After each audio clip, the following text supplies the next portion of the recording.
Alright, so today in this lecture, we're going to cover Node.js and its ecosystem. So what is Node.js? Node.js is an open source cross-platform runtime environment that executes JavaScript code outside of the web browser using V8 engine. So while it comes to JavaScript originally designed to run on web browser only. So that means you cannot run JavaScript outside of the web browser. So Node.js is giving a kind of special way it is running some kind of you can say server-side environment. All right. So with the help of Node.js runtime environment, it is let you to run the JavaScript code on the server side. That means if you know JavaScript, you can write whole backend system using JavaScript, right? And which is purely you can execute with the help of Node.js. So that's why Node.js is very special. So it has a event-driven mechanism and it is having the non-blocking I/O. That is, we are going to deep dive on the architecture part also. Behind the scene, Node.js, how it is handling the request and response and heavy task, right? So while it comes to non-blocking I/O, then definitely that's a really very interesting topic, right? So first of all, let's try to understand what is difference between Node.js and other traditional web servers, right? So while it comes to other traditional web servers, as an example, you can say PHP or maybe using Java or ASP, all right? So Ruby on Rails or similar kind of like other web servers or programming language, how they're handling all of the requests and response while it comes to web server. All right, so now let's try to understand how traditional web server is performing and it is responding to the request, right? While it comes to serving any request from the client. So in the normal way, PHP or maybe Java or Ruby on Rails, ASP.NET, whatever it is right there. So all of these web servers are how it is performing. Once it is receiving a request from the client, then it is like running a kind of new process thread, right? So within that particular process thread, it can be maybe retrieving a data or storing a data to the database, right? And it can be perform certain operations inside that particular process thread, all right? Then it is giving the data back to the client and it is releasing that particular process thread afterward. So that means while our web server is going to be receive a tremendous amount of the request from the client, it only can serve based on like what is the capacity of the web server and how much process thread it can be accommodated. Based on that only it can be served. That's why maybe some of the website, maybe you can see it is on the peak time it is just like spinning a lot, right? And maybe what happens sometimes it's not responding, it says timeout, right? So this is the way traditional web server is handling their request. So while it comes to tremendous amount of the request, also sometimes it has to drop certain calls because it cannot wait a certain amount of like HTTP requests per, let's say it cannot wait 30 minutes, right? That's why web servers are having the timeout, right? So this is not the thing exactly happening within Node.js, right? So now like traditional web server it has a blocking I/O. That means like each request has its own blocking process. Once that particular process is served, then it will going to be unblocked. Then that particular spot can take by another request and it's going to serve like that, right? So that's why it is saying like blocking I/O. But Node.js has a non-blocking I/O. So let's try to understand these things with the help of like one diagram. All right, maybe I'm gonna keep it right here, so it's going to be visually more interesting right now. So let's imagine, right, in the Node.js way, you have a restaurant, right? So in that restaurant, you have a chef and you have waiter, right? So in this like traditional web server, you should supposed to say you have how many numbers of like requests, that many numbers of waiter you need to be there, and that many numbers of the chef also it has to be there, because each request has a kind of new process thread. That means like you can say waiter is a kind of new process thread, right? So chef is a kind of, you can say that particular process thread's dependency as an example, just to reading the data and giving back or something like that, right? So in a Node.js, it has only one process thread, right? Only one chef. So that means while our customer, all right, our client is sending a request, as an example, customer coming to the restaurant is going to say to the waiter, hey, I need a cup of coffee. Then what waiter is doing? Waiter is registering that thing in the food service window. As an example, this is, you can say it's a call stack in Node.js. That's we are coming back very soon in that diagram also, right? We have a pretty interesting diagram right there, which is going to give you a kind of very strong flavor of the architecture side. It's going to clear a lot of stuff regarding Node.js. So definitely, if you have any interview, then you can crack it 100% for sure. So you can see like right now our waiter is coming right here in the put service window. You can say as an example in our programming language in term, you can say call stack. All right, call stack and event queue. Right. Then our waiter is registering. Waiter is just like creating a ticket right here as an example. Like this is the one of the ticket. It's just like saying the copy. Let's say copy. Right. So this is like someone need a kind of cup of coffee. Then it is registering copy right here. Right. Then it's just like notifying to the safe. Gonna say, hey safe, we have one registered. We have a registration of coffee. Right. Then safe like safe is taking that particular coffee recipe and it is just like going back to the kitchen. Right. Then once this is done, then it is notifying to the waiter. Gonna say safe is going to say, hey waiter, your coffee is ready. Pick it up. All right. Then give it back. Then what it's going to do, like this copy waiter is taking from the put service window and it is serving to the customer right here, right? And you can imagine right now we have a plenty of customer. Let's say we have customer 2, all right? It's customer 2, customer 3, or like there are tremendous amount of customers are coming right here. Then again it is saying to the waiter, someone is going to be asked for coffee, someone is going to be asked for, let's say I don't know, like maybe burger, all right? Burger. All right, maybe someone is looking for a burger or whatever it is, right? So you can imagine like we have only one waiter, right? And we have only one save. So that means each and every customer, if you have 100 numbers of the customer, then waiter is going to register that particular the put request as a kind of, you can say, callback request, right? And in the put service window, another term you can say like in our call stack or event queue, it is going to be like register it. And safe is taking one by one all of the requests and fulfilling it. And once that particular thing is done, it's going to handle asynchronously, right? Because waiter is not going to wait for here, right? So if there is a kind of new customer is coming, right? All right. So forget about all of these connections for a while. Let's say. Then what it's going to do? Waiter will not going to wait for that coffee. The similar way our traditional web server is that particular request is waiting for finish that the process thread works, right?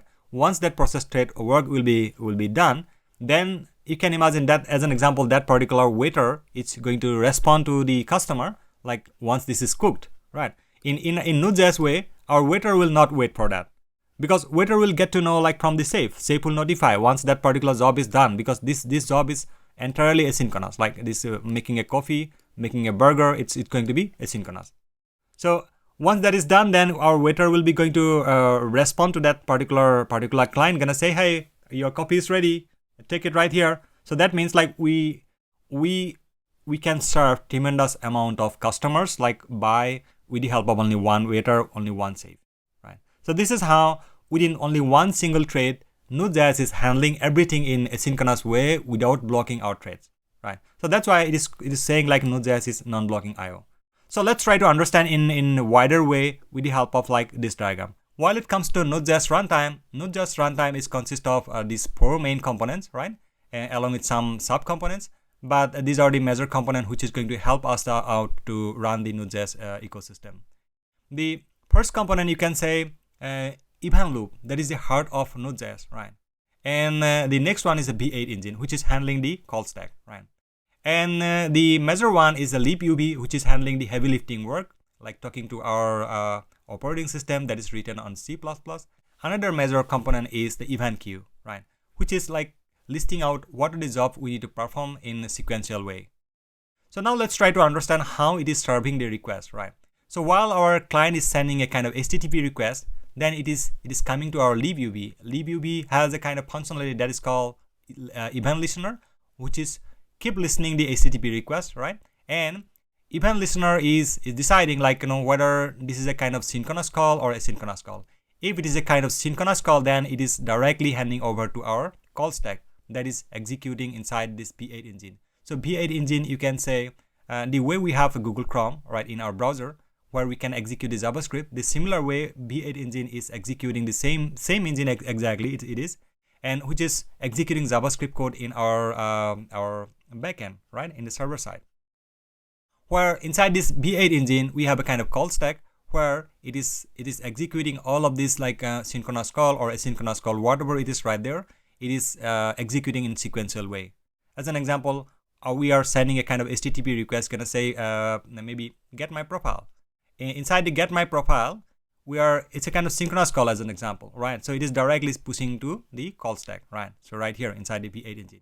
Then in that call, it is not doing anything. It's simply like, doing console log, and it is giving a some kind of JSON data back, right? So in that call, it is just like, staying in the call stack itself, and it is resolving that thing and giving, like, directly giving back to the client. You can see, like, while the request is coming through, then event listener, it is handling back to right here, this one, right? And to call stack, then it is responding back to the result data to the client as a form of response. So this is very interesting. Like, while it comes to synchronous, then definitely you can directly, event listener is handing over to our call stack. But while it comes to heavy lifting work or asynchronous call, then what it's going to do, right? In that case, what it's going to do, it's going to, our event listener, it is listening to that particular call. As an example, we are receiving one request from our client by going to say, we need to retrieve some data from the database, right? Maybe find out some data and giving back to me. So definitely reading the data from the database is going to take a little bit time, right? So in that case, it's going to be considered as a kind of asynchronous request. So then event listener immediately register a callback, right? In the libuv, libuv has its register callback memory where it can be registered that particular call. And behind the scene, in the background, it's going to retrieve the data, all those data from our database, because libuv has the capability of accessing the CPU, GPU, and all of this memory stuff right there, right? Because this particular the library, right? This libuv library, it's written on C++. So now you can see, like, as soon as it is registered that call, it is performing that thing in asynchronously in the background. During that time, there are many calls can come from our client with the help of event listener. Then it's going to directly handing over to the call stack, then perform tiny operations, like, it's going to be giving you back. So that means while we are retrieving or performing expensive operations right there, during that time, our Nodejs can serve many requests asynchronously, right? Like, going to the call stack and giving back. Then once our database call is coming back from our database, right? Then what it's going to do, libuv will be push that particular job to where? Here. As an example, this one, right? This database call is right here, let's say, right? It's going to push to our event queue.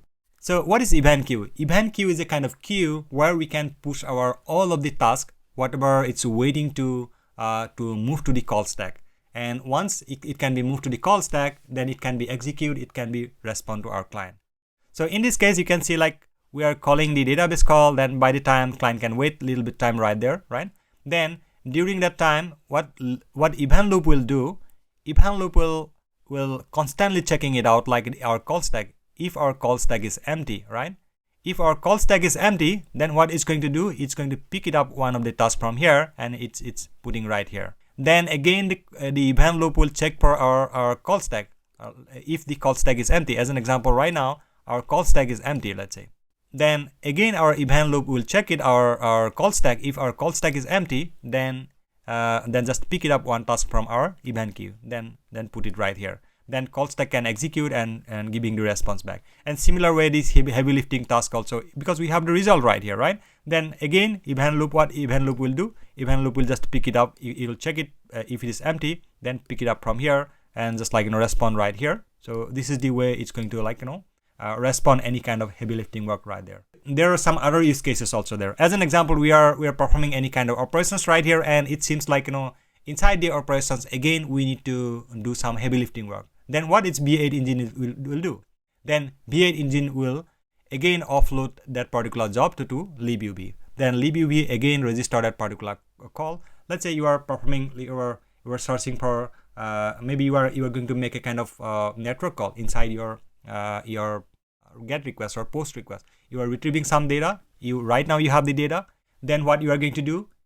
Once you are receiving this data, then you are going to perform some network call. Then what it's going to do? It's going to again offload to the libuv. Then this time what it's going to do, it's going to perform network call, and it's again giving back to right here. Then event loop will pick it up right here. Then you have all the aggregated data, just giving back to the response to the client. So now you understood, right, how our Node.js is handling a lot of, like, this many of the requests in asynchronously, like how it is handling the asynchronous stuff. So moral of this story is, if we have a kind of synchronous request, event listener directly push to the call stack, it can directly execute, it can give you back. And if we have a kind of asynchronous call, right? As an example, you are writing some async await, right? Then what it's going to do, it's directly register to libuv right here, right? Then it's going to execute all of the codes right there, because we have already registered a kind of callback in our libuv register callback memory. Once that job is done, then it's pushing back to the event queue right here, right? Pushing back to event queue. Then event loop will be constantly looking for if our call stack is empty, then pick it up right there, execute it, and return it back. So this is the main concept of Node.js. This is how Node.js is serving all of the requests. So while it comes to synchronous, then it's handling straight away to the call stack, asynchronous then offloading to the libuv. So I hope you understood right now how Node.js is working behind the scene. Alright, then in the next lecture, we will try to understand where to use Node.js, where not to use Node.js. And if you see in this diagram, if you see here, in a traditional way, if you are going to build a kind of chat application, which is going to be potentially need to respond you very quickly, right? So in that case, traditional web server, it's not going to support at all, right? But Node.js can support, right? Because you can see here, if you see in this diagram, if our application, if we have hundreds of the client also, it can still handing over all of the functionality right here, synchronous and asynchronous way, right? So, but in the traditional web server, it is not possible to do that, right? So this kind of features we have often in a Node.js. So those are the things maybe we are going to cover some of them, some of may not, but eventually we are going to handle in event-driven one, which is a by default nature of Node.js. As an example, you can see this event listener. So here inside the Node.js, everything is handling with the help of event. So event is listening to that particular thing, in the HTTP request. It's on listen something, on data, on resume, on something like that way. So we will be going to implement everything in practical in our upcoming lectures. But this is the overall the background story of the Node.js. Then that's all for this lecture. Let's see you in the next lecture. Thank you.